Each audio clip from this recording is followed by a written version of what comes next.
ಸಾಕೆಲ್ಲ ಬಕ್ರೀದಿಗೆ ಎರಡಲ್ಲಿದ್ದಾವೆ. Perfect ಬಕ್ರೀದಿಗೆ ಯಾವ ಥರ ಬೇಕೋ ಆ ಥರ ಇದೆ ಕುರಿಗಳು. ಸರ್ ಈಗ ನಿಮ್ಮ ಹತ್ರ ಟೋಟಲ್ ಎಷ್ಟಿದ್ದಾವೆ ಸರ್? ಈಗ ನಮ್ಮ ಹತ್ರ ಒಂದು 70 ಇದಾವೆ ಮರಿ. ನಮ್ಮ ಹತ್ರ ಒಂದು ಸಿಸ್ಟಮ್ ಮಾಡಿದ್ದೀವಿ. ಈಗ ದುರ್ಗ ಇಲ್ಲಿಂದ 20 ಕಿಲೋಮೀಟ್ರ್ ದೂರ ಆಗುತ್ತೆ. ಅದಕ್ಕೋಸ್ಕರ ಏನು ಮಾಡಿದ್ದೀವಿ ನಾವು, ಹಬ್ಬ ಈಗ ಬಂದು ಬುಕ್ ಮಾಡ್ಬೋದು. ಒಂದು 5000 ರೂಪೀಸ್ ಅಡ್ವಾನ್ಸ್ ಕೊಟ್ಟು ಬುಕ್ ಮಾಡಿ, ರಿಮೈನಿಂಗ್ ಅಮೌಂಟು 1 ಡೇ ಬಿಫೋರ್ ನಮಗೆ ಪೇಮೆಂಟ್ ಕ್ಲಿಯರ್ ಮಾಡಿದ್ರೆ ಇಮಿಡಿಯೇಟ್ಲಿ ನಾವು ಡೋರ್ ಡೆಲಿವರಿ ಕೊಡ್ತೀವಿ ಅವರಿಗೆ. ಅಲ್ಲಿವರೆಗೂ ನಾವೇ ಇಲ್ಲಿ ಸಾಕ್ತೀವಿ. ಹಬ್ಬದ ತನಕ ಸಾಕಿ ಅವ್ರ ಮನೆಗೆ ಹೋಗಿ ಕೊಡ್ತೀವಿ. ಮೈ ತೊಳೆದು ಕ್ಲೀನಾಗಿ ರೆಡಿ ಮಾಡಿ ತೊಗೊಂಡೋಗೋ ಸಿಸ್ಟಮ್ ಅಂತ ಹೇಳ್ತಾರೆ ಇದಕ್ಕೆ. ಇದು ಫಾಗರ್ ಸಿಸ್ಟಮ್ ಅಂತ ಹೇಳ್ತಾರೆ. ರೀಸನ್ ಏನು ಅಂತ ಹೇಳಿದ್ರೆ, ಈಗ ಟೆಂಪ್ರೇಚರ್ ಜಾಸ್ತಿ ಇದೆ, ಶೀಟ್ ಹಾಕಿದೀವಲ್ಲ ಮೇಲ್ಗಡೆ, ಟೆಂಪ್ರೇಚರ್ ಜಾಸ್ತಿ ಬರುತ್ತೆ. ಆ ಟೈಮಲ್ಲಿ ಕುರಿ ಮೇವಲ್ಲ, ನಮಗೂ ಅಡ್ಡಾಡೋಕ್ಕಾಗಲ್ಲ, ಇಲ್ಲಿ ಭಾಳ ಹೀಟ್ ಇರುತ್ತೆ. ಅದಕ್ಕೋಸ್ಕರ ಏನು ಮಾಡ್ತೀವಿ, ಫಾಗರ್ ಸಿಸ್ಟಮ್ ಹಾಕಿದ್ವಿ. ಒಂಥರ ಮಿಸ್ಟ್ ಥರ ಬರುತ್ತೆ ಅದು. ಎಷ್ಟು ನಿಮಿಷಕ್ಕೊಂದ್ಸತಿ ಆನ್ ಆಗುತ್ತೆ ಸರ್? ಅದರಲ್ಲಿ 5 ನಿಮಿಷ ಇದೆ, 10 ನಿಮಿಷ ಇದೆ. ನಮಸ್ತೆ ಸರ್, ಒಂದು ಸ್ವಲ್ಪ ನಿಮ್ಗೆ ಕಿರುಪರಿಚಯ ಮಾಡಿಕೊಡ್ತೀರಾ? ನಮ್ಮದು ನೇಟಿವ್ ಪ್ಲೇಸ್ ಚಿತ್ರದುರ್ಗ. ಇಲ್ಲಿ ಮಾಳೇನಹಳ್ಳಿ ಅಂತ ಗ್ರಾಮ ಇದೆ. ಚಿತ್ರದುರ್ಗದಿಂದ ಒಂದು 20 ಕಿಲೋಮೀಟ್ರ್ ಆಗುತ್ತೆ. 4 ಎಕರೆ ತೋಟ ಇದೆ, ಅಡಿಕೆ ತೋಟ ಇದೆ. ಅದರಲ್ಲಿ ನಾವು ಒಂದು 100/25 ಒಂದು ಶೆಡ್ ಮಾಡಿದ್ವಿ, ಕುರಿ ಶೆಡ್ ಮಾಡಿದ್ವಿ. ಕೆಳಗಡೆ ಕೋಳಿಗಂತ ಮಾಡಿದ್ವಿ. ಇನ್ನು ಕೋಳಿ ಸ್ಟಾರ್ಟ್ ಮಾಡಿಲ್ಲ.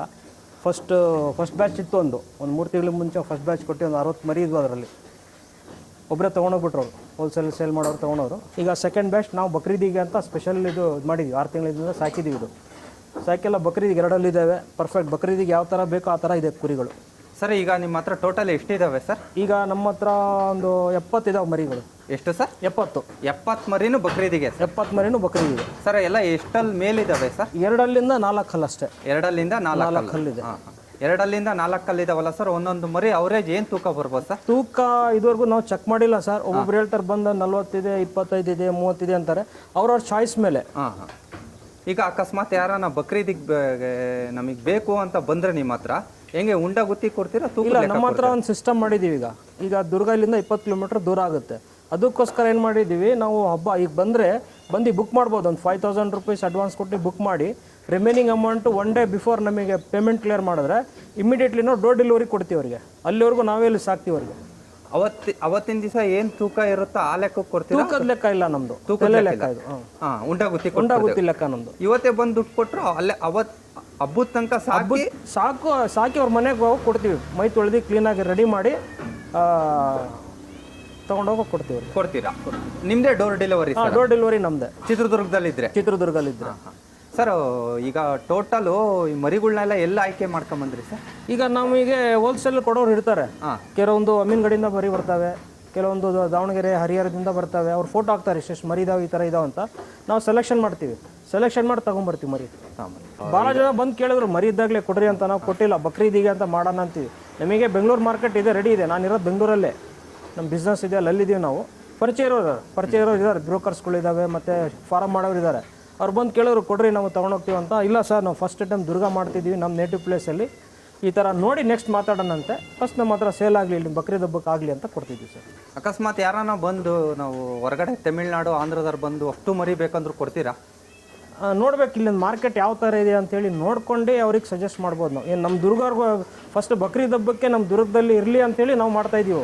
ಭಾಳ ಜನ ಬಂದರು, ಫೋನ್ ಮಾಡಿ ಕೇಳ್ತಿದ್ದಾರೆ. ನಾವು ಯೂಟ್ಯೂಬಲ್ಲೆಲ್ಲ ಬಿಡ್ತಾ ಇದ್ದೀವಲ್ಲ ನಿಮ್ಮ ಮುಖಾಂತರ, ಅದಕ್ಕಿಂತ ಮುಂಚೆ ಫೇಸ್ಬುಕ್ಕಲ್ಲೆಲ್ಲ ಬಿಟ್ಟಿದ್ದಾರೆ ಹುಡುಗರು, ನಮ್ಮ ಪರಿಚಯವರೆಲ್ಲ ಮಾಡಿದ್ದಾರೆ. ಅದ್ರ ಮುಖಾಂತರ ಫೋನ್ ಮಾಡಿ ಕೇಳ್ತಾಯಿದ್ರು, ಎಲ್ಲ ಮರಿ ಕೊಡಿ ನಾವೇ ತೊಗೊಂಡೋಗ್ತೀವಿ ಅಂತ. ಇಲ್ಲಪ್ಪ, ನಾವು ಹುಟ್ಟಿದ ಊರಿದು, ಇದರಲ್ಲೇ ಸ್ವಲ್ಪ ಮಾಡೋಣ ಇದಕ್ಕೆ ಅಂತ ತೋರಿಸ್ತಾ ಇದ್ದೀವಿ ಸರ್. ಈಗ ಬಕ್ರೀದ್ ಆದಮೇಲೆ ಮತ್ತೆ 3 ತಿಂಗಳು ಬ್ಯಾಚು ಮಾಡ್ತೀರಾ? ಮಾಡ್ತೀವಿ. 3 ತಿಂಗಳು ಬ್ಯಾಚ್ ಕಂಟಿನ್ಯೂ ಇರುತ್ತೆ ನಮ್ಮ ಹತ್ರ. ಅಂದರೆ 3ರಿಂದ 4 ಬ್ಯಾಚ್ ಮಾಡ್ತೀವಿ ನಾವು. 3 ಬ್ಯಾಚ್ ಮಾಡೋದು, ಮಿನಿಮಮ್ 3 ಬ್ಯಾಚ್ ಮಾಡ್ತೀವಿ. ಈ ಬಕ್ರೀದಿಂದ ಅಂತ ಬಕ್ರೀದಿಗೆ ಮಾತ್ರ ಸಿಗುತ್ತೆ. ಈಗ ಬಕ್ರೀದ್ ಆದಮೇಲೆ ಯಾರನ್ನ ಸುತ್ತಮುತ್ತ ಇರೋರು, ಇಲ್ಲಿ ಹಳ್ಳಿಯರು ಏನಾನ ಅವ್ರ ಹಬ್ಬದ ಊಟಕ್ಕೆ ಏನಕನ ಬೇಕಂದ್ರೆ ಮರಿಗಳು ಕೊಡ್ತೀವಿ, ಏನು ತೊಂದರೆ ಇಲ್ಲ ಸರ್. ಮಾರಕ್ಕೆ ಇದೀವಿ. ಫಸ್ಟ್ ಆಪ್ಷನ್ ಏನಂತ ಹೇಳಿದ್ರೆ, ಬಕ್ರೀದ್ ಹಬ್ಬ ಹತ್ರ ಇದೆ, ಸಾಕಷ್ಟು ಕುರಿಗಳು ಅವಾಗಲೇ ಸೇಲ್ ಆಗೋದು. ಸ್ವಲ್ಪ ನಮ್ಮ ಕಮ್ಯುನಿಟಿನಲ್ಲಿ ಗೊತ್ತಾಗಲಿ, ಎಲ್ರಿಗೂ ಗೊತ್ತಾಗಲಿ, ಎಲ್ಲರೂ ಬಂದು ತೊಗೊಂಡೋಗ್ತಾರೆ ಅಂತ ಕೊಡ್ತಾ ಇದ್ದೀವಿ. ಸರ್, ಈಗ ಟೋಟಲ್ ಏನು ನಿಮ್ಮ ಬಕ್ರೀದಿಗೆ ಕೊಂಬೇಕು, ಆಮೇಲೆ ಎಲ್ಲ ಲುಕ್ ಬೇಕು, ಎಲ್ಲ ಥರವೂ ಇದ್ದಾವೆ ಸರ್? ಮರಿ ಇದ್ದಾಗಲೇ ನಾವು ಅದನ್ನ ನೋಡಿ ಆರಿಸ್ಕೊಂಡಿರ್ತೀವಿ. ಅದು ತಗೊಂಬಂದ ತಕ್ಷಣ ಡಿವರ್ಮಿಂಗ್ ಮಾಡೋದು, ಅದಕ್ಕೆ ಸೂಕ್ತ ಡಾಕ್ಟರ್ ಇದ್ದಾರೆ ನಮ್ಮ ಹತ್ರ, ವೆಟರ್ನರಿ ಡಾಕ್ಟರ್ ಇದ್ದಾರೆ. ಅವ್ರು ಬರ್ತಾರೆ, ವಿಸಿಟ್ ಮಾಡ್ತಾರೆ. ವೀಕ್ಲಿ ಬಂದು ವಿಸಿಟ್ ಮಾಡಿ ಯಾವ ಮರಿ ಯಾವ ಥರ ಇದೆ ಅಂತ ನೋಡ್ತಾರೆ. ನಾವು ಫಸ್ಟು ಕೊಂಬು ನೋಡ್ತೀವಿ, ಕಣ್ಣು ನೋಡ್ತೀವಿ, ಕಿವಿ ಹೆಲ್ತ್ ಯಾವ ಥರ ಇದೆ ಅಂತೇಳಿ ಅಬ್ಸರ್ವೇಷನ್ ಮಾಡಿ ಚೆಕ್ ಮಾಡಿ ತೊಗೊಂಬರೋದು ನಾವು. ಸುಮ್ಮನೆ ಸಂತೆಗೆ ಬಂದಿರ್ತಾರೆ ಸೇಲ್ ಮಾಡೋಕ್ಕೆ, ಅವ್ರ ಹತ್ರ ತಗೊಳಲ್ಲ. ಏನಕ್ಕಂದರೆ ಅದು ಹೆಚ್ಚು ಕಮ್ಮಿ ಒಂದು 10-15 ದಿವಸ ಡಿಫ್ರೆನ್ಸ್ ಆಗಿಬಿಡುತ್ತೆ. ನಿಮ್ಮ ಐಡಿಯಾ ಏನಂದ್ರೆ ಯಾರಿಗಾನ ಕುರಿ ಕೊಟ್ರೆ ಹೆಲ್ತಿ ಕುರಿ ಕೊಡಬೇಕು. ಹೆಲ್ತಿ ಕುರಿ ಕೊಡ್ಬೇಕು. ಇಲ್ಲಿ ನೋಡಿ ಬೇರೆಯವ್ರು ಏನು ಮಾಡ್ತಿದ್ರು, ತಗೊಂಡ್ರೆ ಇವತ್ತೇ ತಗೊಂಡ್ರೆ ಮತ್ತೆ ನಾಳೆ ನಮ್ಮ ಜವಾಬ್ದಾರಿ ಇಲ್ಲ ಅಂತಾರೆ. ನಾವು ಆ ಥರ ಮಾಡ್ತಾ ಇಲ್ಲ. ನಾಳೆ ಹಬ್ಬ ಇರೋವರೆಗೂ ನಮ್ಮ ಜವಾಬ್ದಾರಿ ಇರುತ್ತೆ.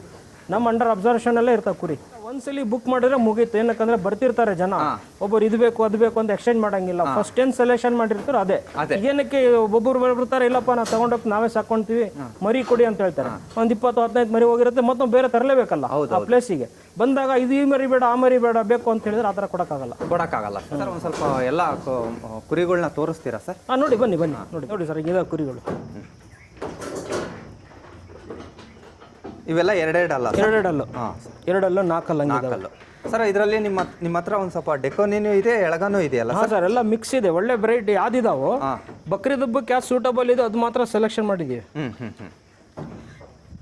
ಸರ್ ಪ್ರತಿದಿನ ಏನೇನು ಫುಡ್ ಕೊಡ್ತೀರಾ ಸರ್? ನೋಡಿ, ಬೆಳಗ್ಗೆ ನಾವು ಫಸ್ಟ್ ಎದ್ದ ತಕ್ಷಣ 6 ಗಂಟೆಗೆ ಹುಡುಗರು ಇದ್ದಾರೆ, 4 ಜನ ಇದ್ದಾರೆ, ಮೇಂಟೈನ್ ಮಾಡ್ತಾರೆ. ಅದ್ರ ತಕ್ಷಣ ಫಸ್ಟ್ ನೀರು ಕೊಡ್ತಾರೆ. ನೀರು ಕೊಟ್ಟು 1 ಗಂಟೆ ಗ್ಯಾಪ್ ಬಿಟ್ಟಾದ್ಮೇಲೆ ಮತ್ತೆ ಫಸ್ಟ್ ರಾಗಿ ಹುಲ್ಲು ಹಾಕ್ತಾರೆ. ರಾಗಿ ಹುಲ್ಲು ಆದಮೇಲೆ ಒಂದು 1 ಗಂಟೆ ಗ್ಯಾಪ್ ಕೊಡ್ತೀವಿ. ಕುತ್ಕೊಂಡ್ಬಿಡ್ತಾವೆ, 1 ಗಂಟೆ ರೆಸ್ಟ್ ಆಗುತ್ತೆ. ಮತ್ತೆ ಒಂದು 2-3 ಗಂಟೆ ಆದಮೇಲೆ ಮತ್ತೆ ನಿಂತ್ಕೊಂತ ಆ ಟೈಮಲ್ಲಿ ಶೇಂಗಾ ಒಟ್ಟಿದೆ, ಹುರುಳಿ ಒಟ್ಟಿದೆ, ಆಮೇಲೆ ಸೈಲೇಜ್ ಇದೆ. ಲಾಸ್ಟಿಗೆ ಎಲ್ಲ ಆದಮೇಲೆ ಒಂದು ರಾತ್ರಿ 8 ಗಂಟೆಗೆ ನಾವೇನು ಮಾಡ್ತೀವಿ, ಅದಕ್ಕೆ ಬೇಕಾಗಿರುತ್ತೆ ಫುಡ್ ಇದೆ, ಒಂದು ಮಿನರಲ್ ಮಿಕ್ಸ್ಚರ್ ಅಂತ ಬರುತ್ತೆ. ಆ ಮಿನರಲ್ ಮಿಕ್ಸ್ಚರ್ ಎಲ್ರಿಗೂ ಕೊಡ್ತೀವಿ. ಸರ್ ಹೆಂಗೆ ಬಂತು ಸರ್ ನಿಮಗೆ ಐಡಿಯಾ ಬಕ್ರೀದಿಗೆ ಒಂದು ಬ್ಯಾಚ್ ಮಾಡಬೇಕು ಅಂತ? ಬಕ್ರೀದಿಗೆ ಅಂತೇಳಿ ಆ್ಯಕ್ಚುಲಿ ನಾವು ಸ್ಟಾರ್ಟ್ ಮಾಡಿದ್ದು, ನಮ್ಮದು ಹೊಲ ಇದೆಯಲ್ಲ, ಅಡಿಕೆ ತೋಟ ಇದೆಯಲ್ಲ, ಅಡಿಕೆ ತೋಟಕ್ಕೆ ಗೊಬ್ಬರ ಬೇಕಾಗಿತ್ತು. 2-3 ಜಾಗದಲ್ಲಿ ಗೊಬ್ಬರ ಖರೀದಿ ಮಾಡಿದ್ವಿ ನಾವು. 7,000-10,000 ರೂಪಾಯಿಗೊಂದು ಖರೀದಿ ಮಾಡಿದ್ವಿ. ಅವಾಗ ಏನಾಯ್ತು ಅಂತೇಳಿದ್ರೆ ಒಬ್ಬರು ಪ್ಯೂರ್ ಕೊಟ್ಟಿಲ್ಲ ನಮಗೆ. ಎಲ್ಲ ಮಿಕ್ಸಿಂಗ್ ಅದು ಇದು ಕೊಡೋದು. ಗೊಬ್ಬರ ತಗೊಂಬಂದು ಹಾಕಾದ್ಮೇಲೆ ಅದು ಕ್ಲೀನ್ ಮಾಡೋದೇ ಒಂದು ವ್ಯವಸ್ಥೆ ಆಗಿಬಿಟ್ಟಿತ್ತು ನಮಗೆ. ಅದರಲ್ಲಿ ಮತ್ತೆ ಬೇರೆ ಬೇರೆ ಗಿಡ ಉಟ್ಕೊಳ್ತವೆ, ಅದು ಕ್ಲೀನ್ ಮಾಡಿಸ್ಬೇಕು, ಗುಣಸುತ್ತ ಮಾಡಬೇಕು, ಅವೆಲ್ಲ ಭಾಳ ರಿಸ್ಕ್ ಆಗ್ತಾಯಿತ್ತು. ಒಬ್ರು ಯಾರೋ ಸಜೆಸ್ಟ್ ಮಾಡಿದ್ರು, ಒಂದು ಕೆಲಸ ಮಾಡಿ, ಹೆಂಗೋ ಹೊಲ ಇದೆ, 4 ಎಕರೆ ಇದೆ, ಒಂದು 10-20 ಕುರಿ ಸಾಕೊಳ್ಳಿ ನೀವು, ವರ್ಷಕ್ಕೂ ಆದಷ್ಟು ಗೊಬ್ಬರ ಆಗ್ಬಿಡುತ್ತೆ ನಿಮ್ಮ ಹೊಲಕ್ಕೆ ಅಂತ ಕೊಟ್ಟು. ಹೆಂಗೋ ಜಾಗ ಇದೆಯಲ್ಲ ಯೂಸ್ ಮಾಡೋ ಅಂತ ಮಾಡಿದ್ವಿ. ಇದೇ ಕ್ರೇಜ್ ಆಯಿತು. ಯೂಟ್ಯೂಬಲ್ಲಿ ನಿಮ್ಮ ಯೂಟ್ಯೂಬೆಲ್ಲ ನೋಡ್ತಾ ಇದ್ವಿ ನಾವು, ಯಾವ ಥರ ಇದೆ ಮಾರ್ಕೆಟ್, ಯಾವ ಥರ ಇದೆ, ಇದೇ ಒಂದು ಬಿಸ್ನೆಸ್ ಆಗ್ಬೋದು, ಲಾರ್ಜ್ ಸ್ಕೇಲಲ್ಲೂ ಮಾಡ್ಬೋದು ಅನ್ನೋದು ಒಂದು ಬಂತು. ಅದಕ್ಕೋಸ್ಕರ ತೊಗೊಂಡಿದ್ವಿ, ಮಾಡ್ತಾಯಿದ್ವಿ. ಈಗ ಎಷ್ಟನೇ ಬ್ಯಾಚ್ ಸರ್ ಇದು? ಸೆಕೆಂಡ್ ಬ್ಯಾಚ್ ಇದು 2ನೇ ಬ್ಯಾಚ್ ಇದು. ಫಸ್ಟ್ನೇ ಬ್ಯಾಚು 3 ತಿಂಗಳದ್ದು ಮಾಡಿದ್ರೆ ಅಥವಾ 6 ತಿಂಗಳು? ಇಲ್ಲ, ಅದು ತೊಗೊಂಬಂದ್ವಿ ನಾವು. ಹೆಚ್ಚು ಕಮ್ಮಿ ಒಂದು 6 ತಿಂಗಳು ಮರಿ ಇದ್ವು. 6 ತಿಂಗಳು ಮರಿ ತೊಗೊಂಬಂದ್ವಿ ನಾವು. ತೊಗೊಂಬಂದು ಒಂದು 6 ದಿವಸಕ್ಕೆ ಅವರೇ ಫೋನ್ ಮಾಡಿದ್ರು, ಕೊಟ್ಟಿರೋರು. ಅಪ್ಪ ಯಾರೋ ಬರ್ತಾರಂತೆ ನೋಡಿ, ಸ್ವಲ್ಪ ಮಾತಾಡಿ ಕೊಡಿ, ಅವ್ರಿಗೆ ಮರಿ ಬೇಕಂತಂತೇಳಿ ಅವ್ರು ಬಂದು ನೋಡಿದ್ರು. ಕುರಿಗೆ ಎಷ್ಟು ಅಂತ ಮಾರ್ಜಿನ್ ಕೊಟ್ಟು ತೊಗೊಂಡೋಗ್ಬಿಟ್ರು ಅವರು. ಸರ್ ಈಗ ಈ ಶೆಡ್ ನಿಮ್ಮದು ಎಷ್ಟು ಅಡಿ ಉದ್ದ, ಎಷ್ಟು ಅಡಿ ಅಗಲ ಇದೆ? ಇದು 24 ಅಡಿ ಅಗಲ ಇದೆ, 80 ಅಡಿ ಉದ್ದ ಇದೆ. 24 ಅಡಿ ಅಗಲ, 80 ಅಡಿ ಉದ್ದ ಇದೆ. ಬರೀ ಈ ಶೆಡ್. ಅಲ್ಲಿಂದ ತಗೊಂಡ್ರೆ ಅಲ್ಲಿ ಸ್ಟೋರ್ ರೂಮ್ ಅವೆಲ್ಲ ಮಾಡಿದೀವಲ್ಲ, ಎಂಟ್ರನ್ಸ್ ಅವೆಲ್ಲ ತಗೊಂಡ್ರೆ 100 ಅಡಿ ಬರುತ್ತೆ. 100 ಅಡಿ ಬರುತ್ತೆ ಸರ್. ಅವರೇಜ್ ಎಷ್ಟು ಕುರಿ ಸಾಕ್ಬೋದು ಸರ್? ಇಲ್ಲಿ 100 ಕುರಿ ಮಾಡ್ಬೋದು. ಮೇಲೆ 100 ಕುರಿ ಮಾಡ್ಬೋದು. ಇದರಲ್ಲಿ 100 ಕುರಿ ಶೆಡ್ ಆಗುತ್ತೆ. ಈಗ ಮುಂದೆ ಪ್ಲಾನ್ ಏನಿದೆ ಸರ್? ಮುಂದೆ ಪ್ಲಾನ್ ಈಗ ನಮ್ದು 1 ತಿಂಗಳು ಗ್ಯಾಪ್ ಕೊಡ್ತೀವಿ. ಈಗ ಎಲ್ಲ ಕ್ಲೀನಿಂಗ್ ಸ್ವಲ್ಪ ಕೆಲಸ ಇದೆ ಇನ್ನು, ಅವೆಲ್ಲ ಕೆಲಸ ಫಿನಿಶ್ ಮಾಡ್ಕೊಂಡಾದ್ಮೇಲೆ ಮತ್ತೆ ಹೊಸ ಬ್ಯಾಚ್ ತರ್ತೀವಿ ಈಗ. ಸರ್ ಎಲ್ಲ ನೀವೇ ನಿರ್ಮಾಣ ಮಾಡ್ಕೊಂಡಿದ್ದ ಹೊರಗಡೆ? ಇಲ್ಲ, ನಮಗೆ ಪರಿಚಯ ಇರೋರು ಸ್ವಲ್ಪ ವೆಲ್ಡರ್ಸ್ ಇದ್ರು, ಅವ್ರಿಗೆ ಕರ್ಕೊಂಡು ನಾವು ಐಡಿಯಾ ಕೊಟ್ಟು ಈ ಥರ ಮಾಡಿ ಅಂತ ಮಾಡಿದ್ದಾರೆ ಸರ್. ಮಾಡಿದ್ದಾರೆ ಸರ್. ಸರ್ ಇವೆಲ್ಲ ಮ್ಯಾಟು ಹೇಗೆ ಅನ್ನಿಸ್ತದೆ ಸರ್? ಮ್ಯಾಟ್ ಹಾಕಿದ್ರೆ ಚೆನ್ನಾಗಿ? ಮ್ಯಾಟ್ ಹಾಕೋದೇ ಬೆಸ್ಟ್ ಅನಿಸುತ್ತೆ. ಕ್ಲೀನ್ ಮಾಡೋದಿರಲ್ಲ, ಈಕೆ ಎಲ್ಲ ಕೆಳಗೆ ಬೀಳುತ್ತೆ. ಕ್ವಾಲಿಟಿನೂ ಚೆನ್ನಾಗಿ ಆಗಬೇಕು. 70 GSM ಹಾಕಿದರೆ ಅದಕ್ಕಿಂತ ಮೇಲೇ ಆಗಬೇಕು. ಈಗ 18 ಬರ್ತಾ ಇದೆ ಅಂತ ಈಗ ಮಾರ್ಕೆಟಲ್ಲಿ. ನಾವು 70ಇಂದ ಸ್ಟಾರ್ಟ್ ಮಾಡಿದ್ವಿ ಸರ್. ಈಗ ಈ ಸೈಡ್ ಏನು ಈ ಸೈಡ್ ಇದಾವೆ, ಇವಕ್ಕೆಲ್ಲವಕ್ಕೂ ಕೊಂಬಿದಾವೆ. ಅವು ಆ ಕಡೆ ಮಾತ್ರ 3 ಕೊಂಬಿಲ್ಲಲ್ಲ ಸರ್? ಏನು ಸರ್ ಹಂಗೆ? ಅದು ಬಾಂಬೆ ತಳಿ ಅಂತ ಹೇಳ್ತಿದ್ದಾರೆ. ನನಗೂ ಎಕ್ಸಾಕ್ಟ್ ಅದ್ರ ಬಗ್ಗೆ ಗೊತ್ತಿಲ್ಲ. ನೋಡಕ್ಕೆ ಚೆನ್ನಾಗಿದ್ವು ಮರಿ. ಒಂದು 3 ಮರಿ ಬಂದಿದ್ವು. ಸರ್ ಹಿಂಗಿದೆ ನೋಡಿ ಅಂತ ಫೋಟೋದಲ್ಲಿ ಹಾಕಿದ್ರು. ಆಯ್ತು ತಗೊಂಬನ್ನಿ ಅಪ್ಪ, ತಗೊಂಬಂದೆ. ಬಕ್ರೀದಿಗೆ ಹೋಗುತ್ತದು, ಚೆನ್ನಾಗಿದೆ ಸರ್. ಕಣ್ಣೆಲ್ಲ ಚೆನ್ನಾಗಿ ಕಣ್ಣಿದೆ, ಕ್ಯೂ ಎಲ್ಲ ಚೆಕ್ ಮಾಡಿದ್ವಿ.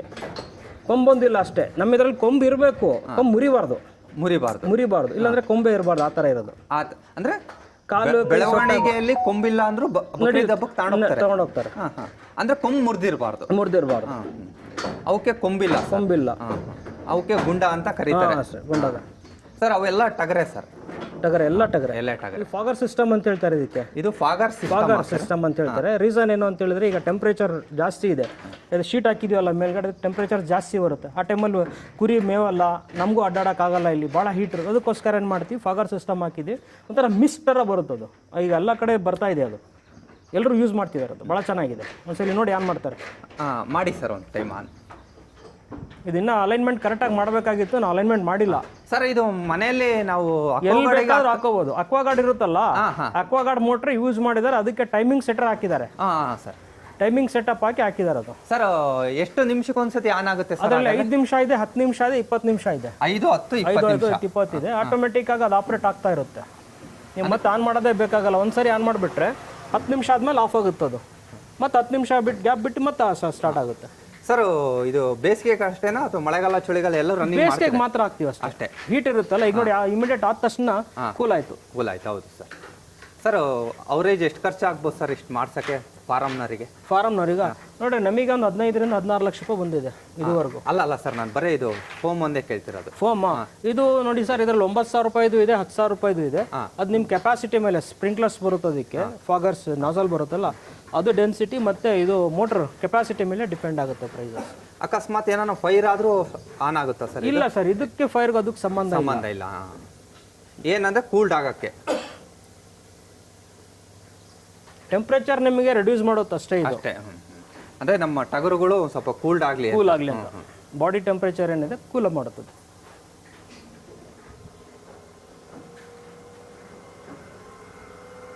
ಸರ್ ಇದಕ್ಕೆ ಟ್ಯಾಂಕ್ ಇಂದಾನೇ ನೀರು ಕಲೆಕ್ಷನ್ ಕೊಟ್ಟಿರಾ ಸರ್? ಹೌದು ಸರ್, ಒಂದು ಫಿಲ್ಟರ್ ಇದೆ ಕೆಳಗಡೆ. ಬೋರ್ ನೀರಲ್ಲಿ ಏನಾರ ಸಿಲ್ಟ್ ಏನಾರು ಬಂದ್ರೆ ಅದು ಫಿಲ್ಟರ್ ಆಗುತ್ತೆ. ಫಿಲ್ಟರ್ ಆಗಿ ಪ್ಯೂರ್ ವಾಟರ್ ಅದಕ್ಕೆ ಸಪ್ಲೈ ಮಾಡೋದು. ಇಲ್ಲಿದ್ರೆ ನಾಸಲ್ ಬ್ಲಾಕ್ ಆಗಿಬಿಡ್ತವೆ. ಚೆನ್ನಾಗಿದೆ ಸರ್, ಒಳ್ಳೆ ಐಡಿಯಾ ಮಾಡ್ಕೊಂಡಿದ್ದೀರಾ.